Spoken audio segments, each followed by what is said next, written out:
গল্পের শিরোনাম বায়ু এবং সূর্য, লেখক ঈশপ।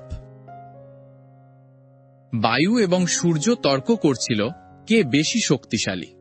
হঠাৎ তারা একজন পথিককে রাস্তা দিয়ে আসতে দেখল এবং সূর্য বলল, আমি আমাদের বিবাদ মেটানোর একটি উপায় খুঁজে পেয়েছি। আমাদের মধ্যে যে পথিককে তার আলখাল্লাটি খুলতে বাধ্য করতে পারবে তাকেই বেশি শক্তিশালী বলে গণ্য করা হবে। আমি রাজি, বায়ু বলল, এবং সে তার সমস্ত শক্তি দিয়ে ঠান্ডা বাতাস বইয়ে দিতে শুরু করল। কিন্তু সে যত জোরে বাতাস বইয়ে দিল, পথিক তত শক্ত করে তার আলখাল্লাটি জড়িয়ে ধরল। অবশেষে বায়ু হতাশ হয়ে হাল ছেড়ে দিল। তারপর সূর্য তার সমস্ত তেজ নিয়ে পথিকের উপর কিরণ দিতে শুরু করল।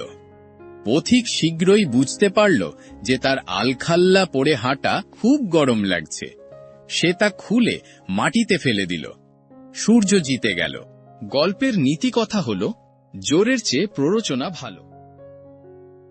Thank you for listening to Gulpasip.